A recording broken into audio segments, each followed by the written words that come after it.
No primeiro vídeo, aprendemos que João escreveu este livro para afirmar que Jesus é o Messias, o Filho de Deus, a personificação humana da Palavra de Deus e a presença gloriosa que veio revelar quem verdadeiramente é Deus.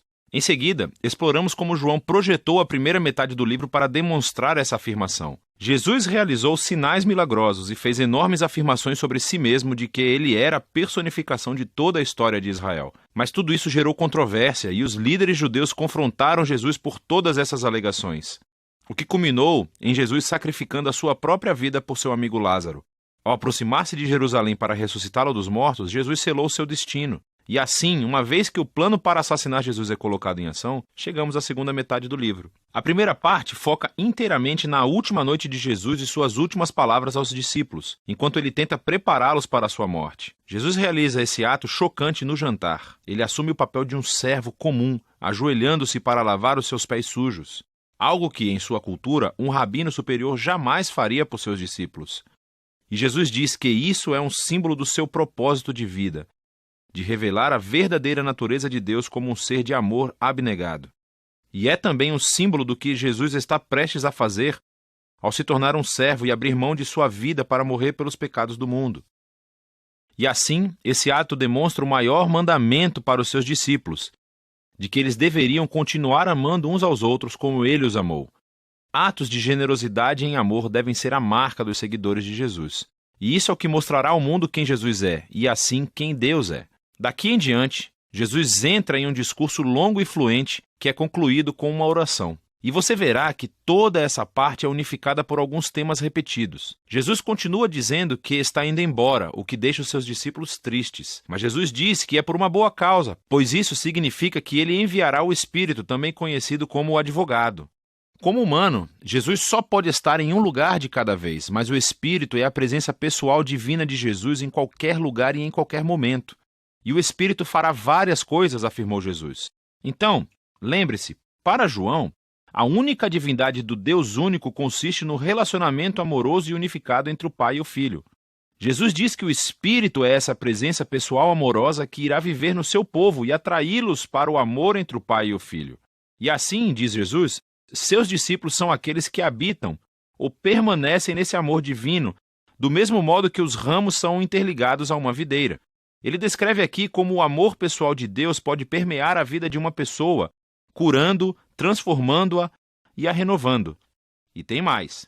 O Espírito também dará poder aos seguidores de Jesus para que possam levar adiante a sua missão no mundo, cumprindo o grande mandamento, que é amar os outros por meio de atos radicais de serviço. Além disso, Jesus também diz que a sua missão é dar testemunho da verdade e expor a maneira egoísta e pecaminosa que nós, humanos, tratamos uns aos outros, e declarar que Deus salvou o mundo através dele porque o ama. Ele expôs uma nova maneira de tornar-se humano novamente. E, finalmente, Jesus prevê que haverá oposição. Assim como os líderes judeus o rejeitaram, os seus seguidores também serão perseguidos. Mas ele diz a eles para não terem medo, pois ele já conquistou ou venceu o mundo. O que Jesus quer dizer aqui com vitória? Ele não deixa claro. Mas isso nos leva à seção final do livro em que João nos mostra como é essa vitória, no estilo de Jesus. Os líderes judeus mandam soldados ir atrás de Jesus e de seus discípulos para prendê-lo. E quando os soldados perguntam qual deles é Jesus, ele declara, "Eu sou." E eles caem para trás. Isso é algo brilhante da parte de João. Essas palavras são o ponto culminante de 2 conjuntos de 7 exemplos em que Jesus usou a mesma frase. E tudo isso destaca uma das principais afirmações de João sobre Jesus. As palavras "eu sou", ou em grego ego e me, são a tradução grega do nome da aliança pessoal de Deus em hebraico que foi revelada a Moisés no capítulo 3 de Êxodo. Elas também foram repetidas muitas vezes em Isaías. E João, estrategicamente, colocou 7 momentos em sua história onde Jesus diz "eu sou", seguido por alguma afirmação surpreendente. Eu sou o pão da vida. Eu sou a luz do mundo, a porta das ovelhas, o bom pastor, a ressurreição, o caminho, a verdade e a vida, a videira verdadeira. E João criou também outras 7 histórias com momentos-chave, onde Jesus simplesmente diz "eu sou", ecoando esse nome divino. E assim, nesse relato da prisão de Jesus acontece o clímax irônico de todas as histórias, pois nela Jesus revela o seu nome divino, o poder e a vitória, precisamente no momento em que desiste de sua própria vida. Depois disso, Jesus é levado a julgamento por suas exaltadas afirmações de ser o Filho de Deus e o Rei de Israel, primeiro perante o sumo sacerdote, e depois perante o governador romano, Pilatos, que precisava levar a sério qualquer um que afirmasse ser o Rei de Israel. E Jesus diz a Pilatos que o seu reino não é deste mundo, o que significa que ele é um rei, e que o seu reino é para este mundo. Mas o seu sistema de valores radicalmente diferente e a sua redefinição de poder e grandeza, nada disso é procedente deste mundo. Pelo contrário, eles são definidos pelo caráter de Deus, que Jesus revelou através do seu reino invertido, que é resumido pela cruz. É o lugar onde o verdadeiro rei do mundo conquista o pecado e o mal, deixando-os conquistá-lo. E Jesus ganha a vitória sobre o mundo através de um ato de amor altruísta. Depois disso, o corpo de Jesus é colocado em um túmulo que é então selado. E no primeiro dia da semana, Maria e depois outros discípulos descobrem que, estranhamente, o túmulo está aberto e vazio. E de repente Maria encontra Jesus. Ele está vivo dentre os mortos. Agora a ressurreição de Jesus se conecta a outro padrão de setes no Evangelho de João. Voltando à festa de casamento em Caná, quando Jesus transformou água em vinho, João nos disse que este foi o primeiro sinal de Jesus. E ele também identificou o segundo sinal, a cura do menino doente, no capítulo 4. Mas depois disso, João passa a deixar você contar os sinais. E se você contar, vai notar que o sexto sinal foi a ressurreição de Lázaro do túmulo que Jesus realizou custando a sua própria vida. Esses e todos os outros sinais apontam para este sétimo e grandioso sinal no ponto culminante da história, a ressurreição de Jesus dos mortos. Ele confirma a afirmação de que Jesus é o Filho de Deus, o autor de toda a vida cujo amor conquistou a própria morte.